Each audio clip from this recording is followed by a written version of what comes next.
Do you have any idea how much insanity this is causing? I can't even... What are you doing? It's Lexi's. I know what they are. Why are you putting them in my face? Pull the report. I just thought... Ben, hold on. I have to fire an idiot for cause. This was the first I'd heard from Petra in a while. Ben, get your ass out of bed and call me now. And judging by the messages she'd left me overnight, something major was happening. I hit her back right away. Well, Ben, congratulations. You now have us all fully engulfed in flames. Would you like to explain why? I had no clue what was happening. Anytime today, Ben. Petra picked up on that. You didn't do this. What do we even... I don't have time for this. Check your feed. Call me back. I did what she said. And the feed hit me with a tsunami of information unlike anything I'd ever seen. Every journalism outlet, every social hub, seemingly every person alive was buzzing about the same thing. The leak. The leak. It had hit the open network overnight, and it was all about the Master Chief. I didn't understand. As far as the public was concerned, reports of Spartan activity had almost always been categorically unknowable. And now he was front-page fodder? I skimmed the stories frantically, saw the same tags popping up over and over. Collusion with the enemy, civilian casualties, abducting a hero, assassinating an icon. Oh no, oh my God. The Master Chief What? did that? What the hell is going on? Those were just the facts reported by journalists. The opinions of the public were far scarier. Like missiles firing wildly in all directions from every corner of inhabited space. This leak about the Master Chief, whatever it said, had already begun deeply dividing people, sending ideologues on both sides scrambling to gain the moral high ground. I needed to see the source material. It didn't take long to find. Everyone had the same file. A suppressed incident report from an embassy in the outskirts that had already been viewed almost 500 million times. What it said was perfectly clear. 10 days ago, in the outer colonies, the chief had suddenly appeared in the middle of a densely populated city at a regional embassy, where inside, long-awaited peace talks between human and alien delegates were on the cusp of an historic agreement. The chief stormed in and instantly killed the bodyguard of Outer Colonies Ambassador Richard Sakibo, starting a firefight that would claim 19 human lives.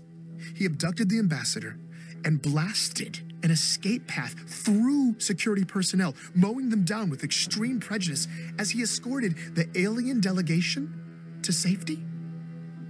Once aboard his waiting evac ship, they fled the planet, leaving years of diplomatic work in ruins. The next day, local officials picked up a signal beacon that led them to a nearby field. There, they found the architect of the talks, revered peace activist Richard Sakibo, last seen in the chief's custody, lying dead in the grass. I'm Benjamin Giroux, and this is not the truth.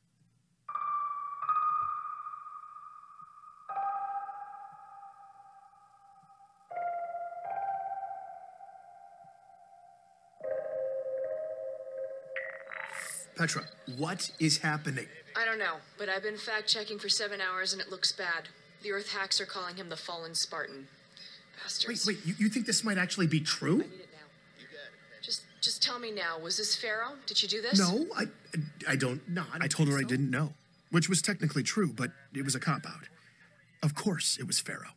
But why? It didn't make sense. Why smear the chief like this? After everything he'd done to save our asses? After everything ONI had done to him?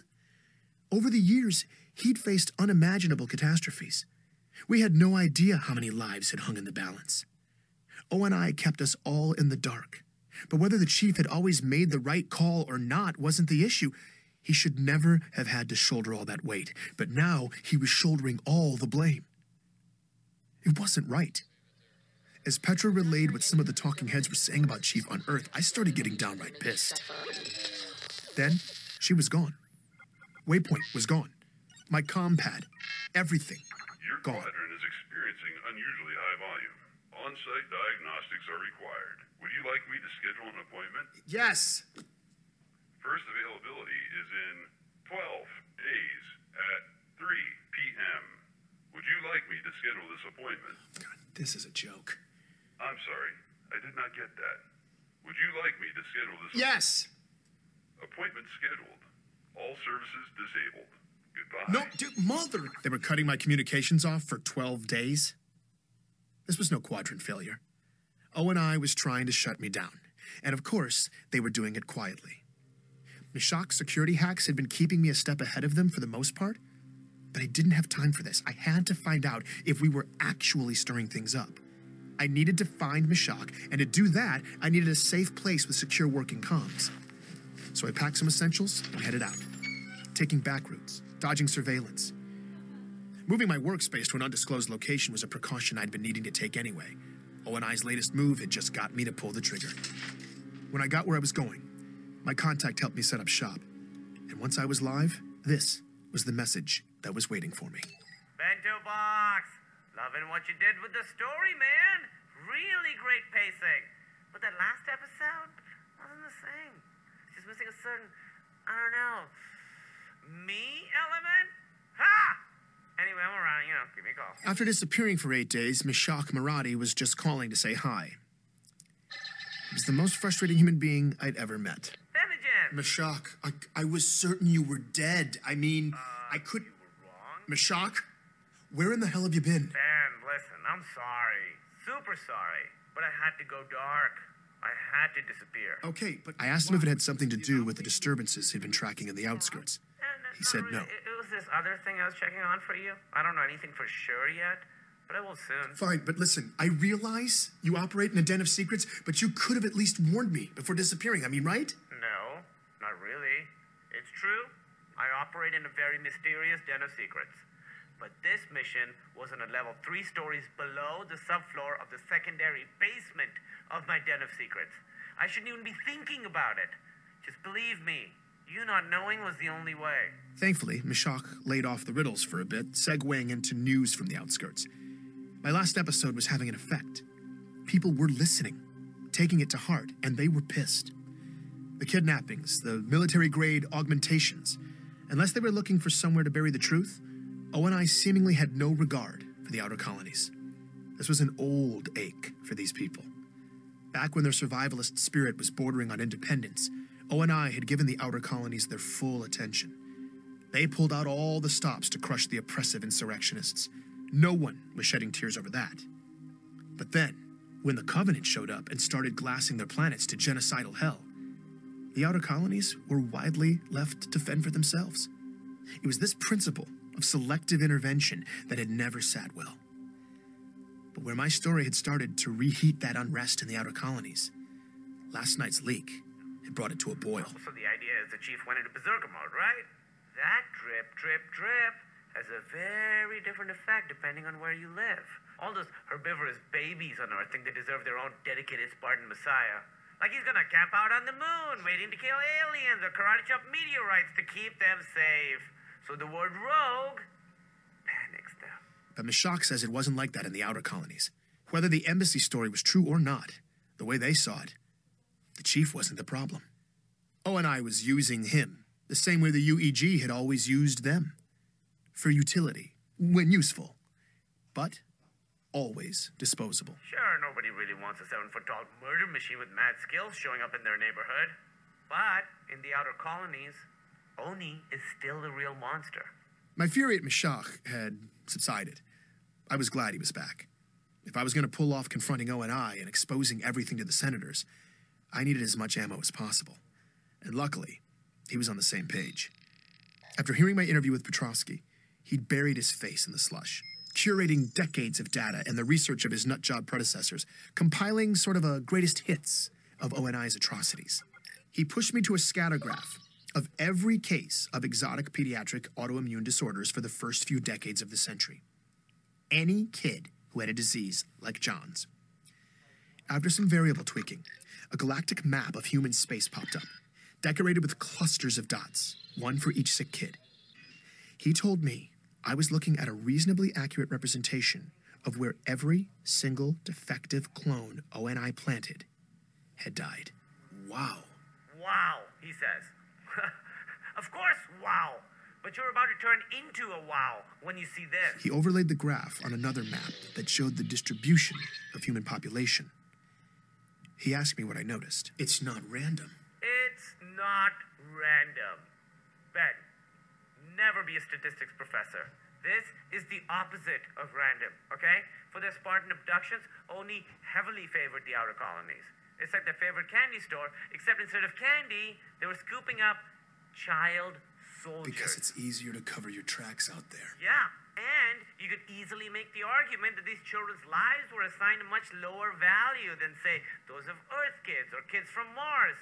Genetically, they will be no worse than inner colony specimens, but as to the human cost, outer colonies kids just spend easier. I'm not sure if the data was going to be conclusive enough for the senators, but the implication was certainly heinous enough. The whole point of abducting kids in the first place was to create super soldiers for crushing the insurrection. That was the original mandate of the Spartan program. But in their secret child poaching, O&I had favored the very same parts of the outer colonies they were targeting for that military campaign. So years later, when the Spartans landed their bloody anti-insurrectionist campaign in the outer colonies, many of those Spartans were simply the harvested children of those communities coming home. But these native sons weren't fighting for their homeland. They weren't there to protect their families. They were carrying out the political agenda of O&I, serving the very government that had violated their families and torn them from their childhoods. As far as the not in my backyard philosophy goes, this was double dipping by O&I, enough to incite pure rage.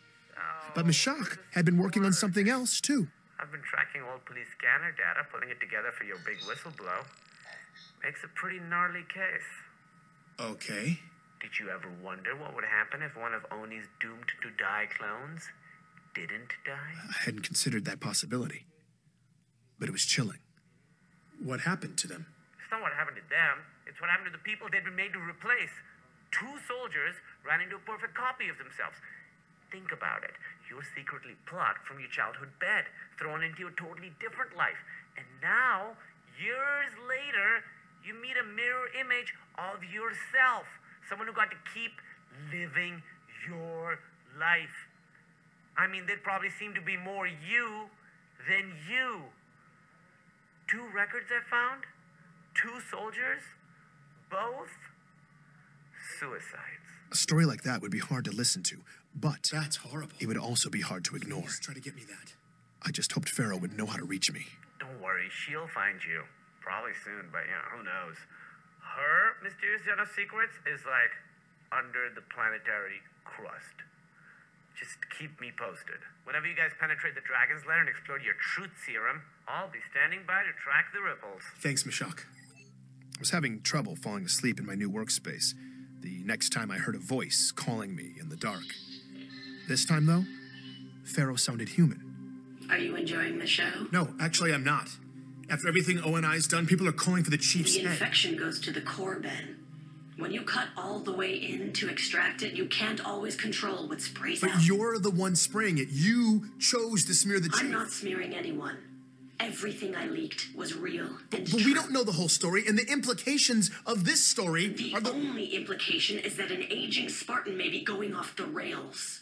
And sadly, it may be true. Your story set the table for that. When you break children to make warriors, you take a risk of burying psychological damage deep in your soldiers. And for critical decision makers, that's a liability. I don't know what motivated the chief to shoot up that embassy, and I don't know what he's doing now. But he is off leash. He is proving the liability. All I did was expose it by peeling back the very layers of Oni secrecy under which that liability was born and allowed to fester. I didn't know what to say. This felt all wrong to me. Ben, the chief is the savior of humanity. I know that. The true patriots know it too.